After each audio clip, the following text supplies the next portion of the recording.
Canal Rastros do Medo, o necrotério silencioso, a escuridão que se anuncia. A história que vamos mergulhar hoje é de Marcos, um jovem plantonista noturno que começou a trabalhar no necrotério municipal há pouco mais de um ano. Ele era cético, claro, científico. Acreditava naquilo que podia ver, tocar, provar. O necrotério para ele era apenas um local de trabalho, onde corpos eram preparados para o último adeus. Rotina, monotonia, era o que ele pensava. Até aquela noite. Era uma terça-feira chuvosa, daquelas em que o vento uiva lá fora como um lamento. Marcos estava sozinho como de costume.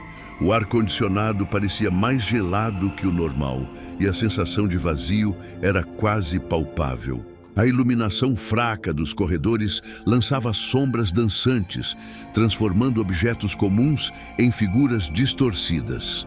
Naquela noite chegou um novo corpo, vítima de um acidente, jovem sem identificação imediata. Marcos seguiu os protocolos. O cheiro de formaldeído, que ele já estava acostumado, parecia mais intenso, quase sufocante. Enquanto ele preenchia a ficha e organizava os materiais, um som sutil quebrou o silêncio. Um arranhar, como unhas arranhando madeira ou talvez metal. Marcos parou, olhou em volta. A sala estava vazia, apenas ele e o corpo sobre a mesa de autópsia. Ele balançou a cabeça, tentando afastar a sensação estranha. Coisa da minha cabeça, murmurou para si mesmo. O vento lá fora, ou algum animal entrando na tubulação. Mas o som não era do vento, era dentro, o sussurro do além-ele. Tentou ignorar, focando na tarefa, mas o arranhar se repetiu, mais próximo agora, vindo de uma das gavetas das câmaras frias. O coração de Marcos começou a bater mais forte. Um frio subiu pela sua espinha, não o frio do ar-condicionado, mas um calafrio que o enregelava por dentro. Ele se virou lentamente para as gavetas de aço inoxidável, brilhantes e assustadoramente silenciosas. Havia uma gaveta específica que parecia emitir um leve brilho prateado, como se a luz refletisse de uma maneira incomum. Ele sabia que ali não havia nenhum corpo ainda. Aquela gaveta estava vazia, mas o som, ele jurava, vinha dali. Marcos hesitou. A lógica gritava que era impossível, que devia ser a exaustão, a solidão da noite, as histórias bobas que os colegas contavam sobre o necrotério. Mas a curiosidade e uma pitada de medo genuíno o impulsionaram a dar um passo à frente. Ele estendeu a mão, tremendo levemente, e tocou a superfície gelada da gaveta. Assim que seus dedos encostaram no metal, um sussurro ecoou no ar. Não era uma voz clara, compreensível, mas um lamento baixo, arrastado, que parecia vir de dentro da própria estrutura da câmara fria. O som parecia choramingar, um lamento de dor que fez os pelos do braço de Marcos se arrepiarem. Ele puxou a mão de volta, como se tivesse levado um choque elétrico. "Quem está aí?" ele perguntou, a voz embargada mais para si mesmo do que para qualquer presença. O silêncio voltou, denso e pesado, quebrando apenas pelo som de sua própria respiração ofegante. A sombra que caminha Marcos tentou se acalmar. Pegou um copo de água, as mãos ainda trêmulas. Ele tentou racionalizar. Fadiga, alucinação auditiva. Mas a sensação de estar sendo observado não o abandonava. Era como se olhos invisíveis o seguissem a cada movimento. Ele voltou ao corpo sobre a mesa. Precisava terminar o trabalho. Enquanto manipulava os instrumentos, a temperatura da sala pareceu cair ainda mais e a lâmpada do teto começou a piscar intermitentemente, criando um efeito estroboscópico sinistro que transformava as sombras em figuras fantasmagóricas. Então, ele viu, pelo canto do olho, no reflexo brilhante da bancada de aço, uma sombra. Não era a sua. Era mais alta, mais esguia, e parecia se mover na periferia de sua visão. Ele virou a cabeça rapidamente, mas não havia nada. apenas o reflexo da sala vazia. Marcos esfregou os olhos. Estou ficando louco, pensou. Mas o medo já havia se instalado profundamente. Ele sentia um peso no peito, como se algo o estivesse pressionando. Ele continuou trabalhando, tentando ignorar a sensação opressora. Mas a sombra reapareceu. Desta vez, no reflexo da porta de vidro que dava para o corredor. Ela se materializou por um instante, parecendo observá-lo, antes de desaparecer tão rápido quanto surgiu. Era a forma de uma pessoa, mas distorcida, sem detalhes. Apenas uma mancha escura contra o fundo claro do corredor. Marcos soltou um grito abafado.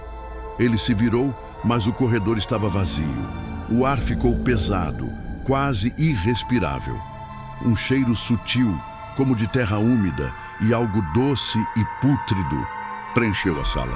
Um cheiro que ele conhecia bem do seu trabalho, mas que nunca havia sentido tão forte e sem fonte aparente. Os olhos na escuridão, Marcos decidiu que não aguentava mais. Ele precisava de ar, precisava sair dali. Ele largou os instrumentos e correu para a porta. Mas no momento em que sua mão alcançou a maçaneta, a luz piscou violentamente e a sala foi mergulhada em uma escuridão quase total. Apenas a luz de emergência, fraca e avermelhada, iluminava a cena, criando um cenário infernal. No escuro, ele viu. Dentro da gaveta que antes estava vazia, a mesma que arranhava e sussurrava. Havia 2 pontos brilhantes, como olhos, vermelhos e frios, fixos nele. Não era um reflexo, não era uma ilusão, eram olhos. E eles pareciam carregados de uma dor antiga, de uma fúria silenciosa. Marcos sentiu o sangue gelar nas veias. Ele tentou gritar, mas a voz não saiu. O medo o paralisou. Aqueles olhos estavam se aproximando, lentamente, a escuridão da gaveta, parecendo se estender para fora, engolfando o que estava ao redor. Um ar gélido e podre emanou da gaveta, carregando o cheiro nauseabundo. Ele fechou os olhos com força, esperando o inevitável. Mas nada aconteceu. O silêncio voltou, cortado apenas pelo seu próprio coração, batendo descontroladamente. Quando ele abriu os olhos novamente, a luz de emergência ainda piscava, mas os olhos haviam desaparecido. A gaveta estava fechada. O despertar do pesadelo, Marcos não esperou. Ele abriu a porta com um puxão brusco e correu. Correu pelos corredores, o suor frio escorrendo pelo rosto, a respiração ofegante. Ele não parou até chegar à sala de descanso, onde se jogou na cadeira, ofegante.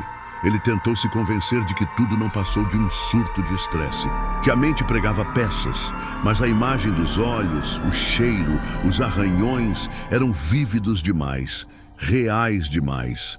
Naquela noite, Marcos não conseguiu pregar os olhos. Cada sombra, cada ruído o fazia pular. Ele sabia que o que viveu não era normal, e o mais assustador é que ele tinha que voltar. O seu plantão no necrotério ainda não havia terminado.